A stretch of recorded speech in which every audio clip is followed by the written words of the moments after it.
Selamat pagi Mbak Cica, Mbak Dila. Iya, Kang Ujang, terima kasih setelah bergabung bersama kami. Kang, terlebih dahulu saya akan bertanya supaya pemirsa dan semua di sini juga kita paham dan sepakat gitu ya, Kang. Sebetulnya kapan atau seharusnya itu seperti apa sih diberlakukan dan juga teknis pemberlakuan putusan MK nomor 60 tahun 2024 ini, Kang? Ya tentu tergantung amar putusannya ya. Apakah ada amar putusan yang secara spesifik bahwa undang-undang tersebut ketika diketok palu berlaku atau tidak. Biasanya MK itu dalam amar putusannya ada yang secara spesifik menyebutkan berlaku misalkan tahun sekian hingga tahun sekian.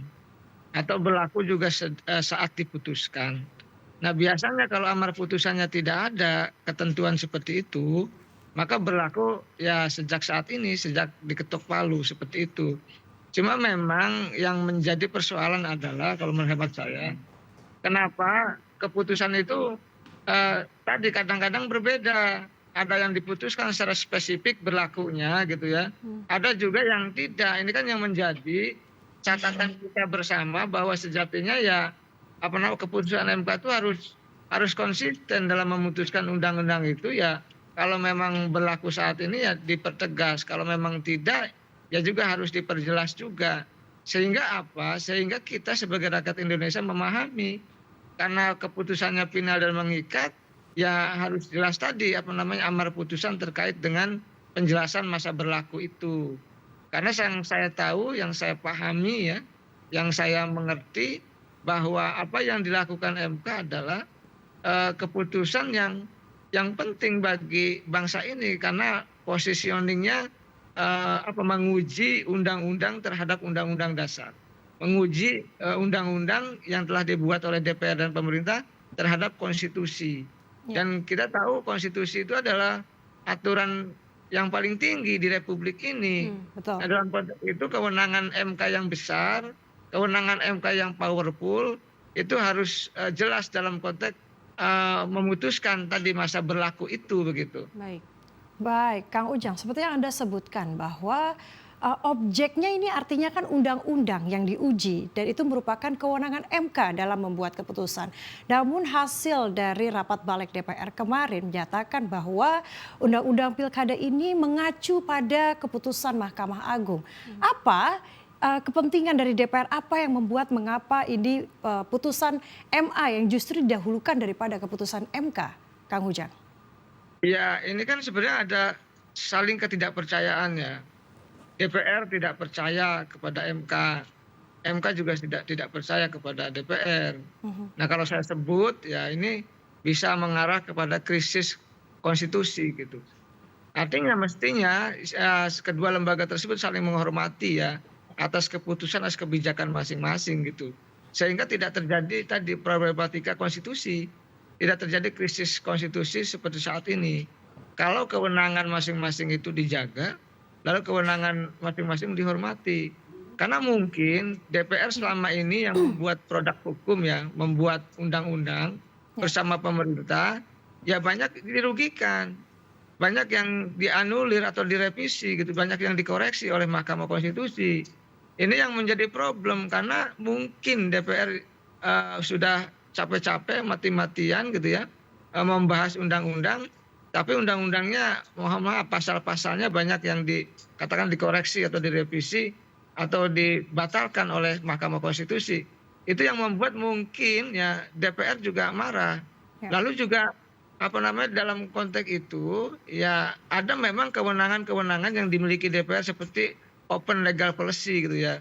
Kebijakan umum ya, kebijakan yang memang menjadi kewenangan dari DPR yang sang pembuat undang-undang gitu. Oleh karena ini yang sebenarnya dipegang dihormati oleh Mahkamah Konstitusi. Tetapi kan Mahkamah Konstitusi penafsir tunggal, penafsir apa namanya apa ya satu-satunya lembaga yang memang menafsirkan tadi undang-undang secara sepihak. Ya kalau memang objektif ya kita hormati. Kalau memang berdasarkan kepada keadilan Ya. ya apa namanya dan objektivitas ya kita hormati. Tetapi memang kan kita tahu MK ya kemarin-kemarin juga kan ada yang dianggap melanggar etik, ya apa namanya hakimnya gitu ya. Lalu keputusannya juga banyak yang melenceng. Ya. Ya ini yang membuat apa namanya DPR juga tidak percaya. Mhm.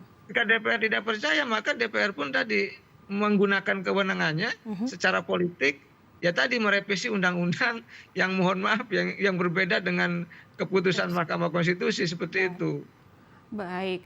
Lalu Kang Ujang, jika dalam putusannya Mahkamah Konstitusi ini jelas menekankan untuk penyelenggaraan pemilu untuk mengikuti aturan MK, karena jika tidak ada maka pemilu dapat dikatakan tidak sah. Ini bagaimana nih Anda menanggapi hal tersebut? Ya saya memang bukan pakar hukum ya, tetapi saya pernah belajar hukum ya. Kalau secara objektif saya ingin mengatakan sebagai akademisi gitu ya, ya kewenangan MK ya final and binding, final dan mengikat, apapun itu. Jadi suka tidak suka, senang tidak senang, ya diakui atau tidak, mengikat bagi semua warga negara termasuk institusi-institusi manapun. Ya cuma persoalan tadi ketika apa namanya wakil rakyatnya DPR-nya tidak percaya ke MK ya maka MK pun mohon maaf DPR pun punya kewenangan membuat undang-undang itu yang undang-undangnya tadi apa namanya berbeda dengan keputusan Mahkamah Konstitusi. Ya tetap saya sih menghormati ya putusan MK dan saya juga tadi apa namanya menghormati juga keputusan DPR.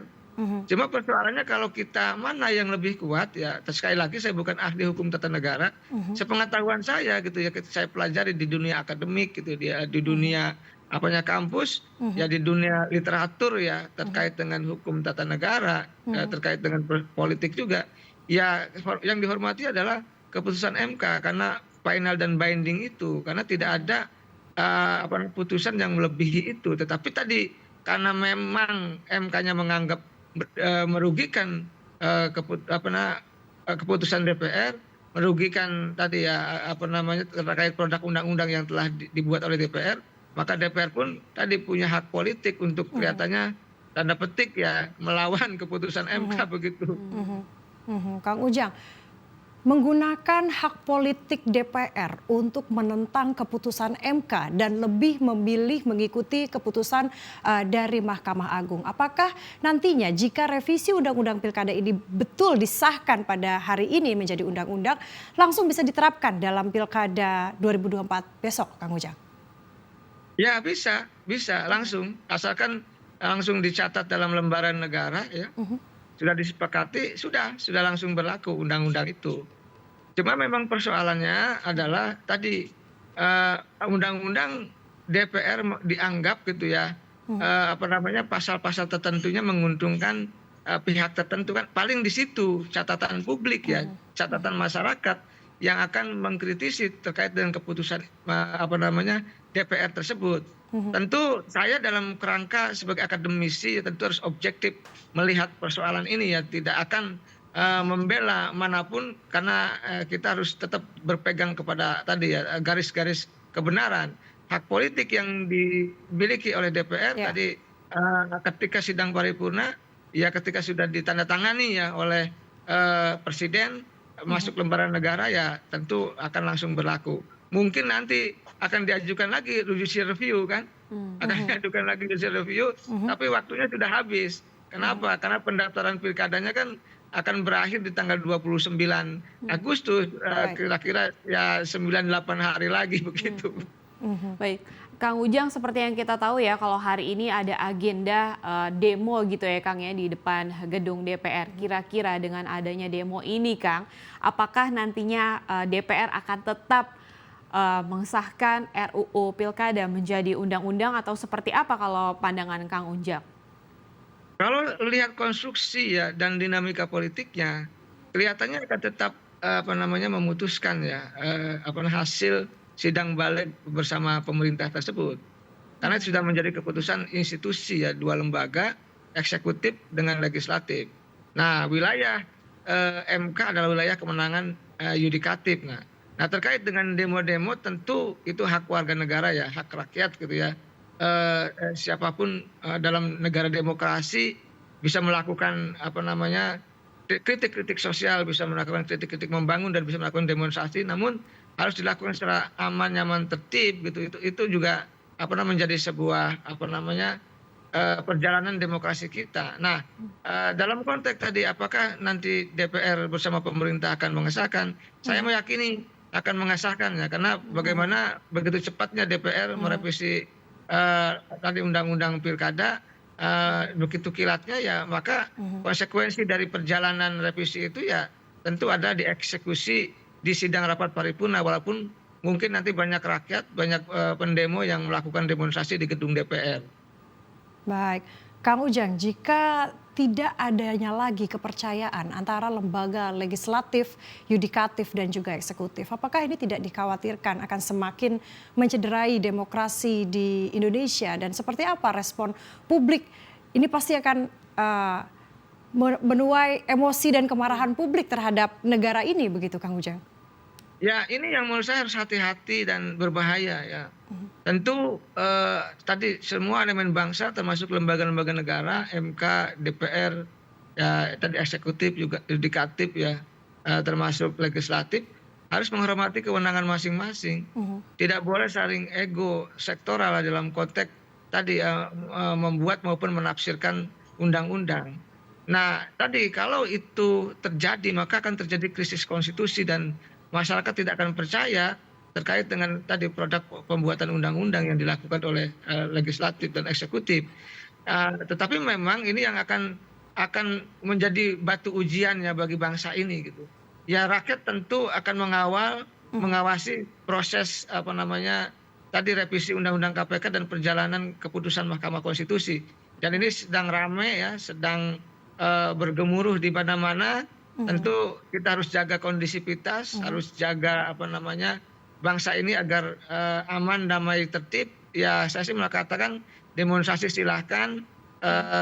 Kita merujuk pada, kalau saya ya secara pribadi gitu sebagai akademisi, sebagai pengamat ya merujuk pada objektivitas, merujuk pada kebenaran, merujuk pada tadi aturan tentang ketatanegaraan di Republik ini. Dan kita merujuk pada hukum yang berlaku di Republik ini. Tentu semua punya tafsir ya, MK punya tafsir, lalu juga DPR juga punya tafsir. Tetapi tafsir-tafsir itu bisa disatukan ya, bisa dijernihkan gitu ya, bisa dipadukan, bisa diselaraskan dengan saling menghormati satu sama lain.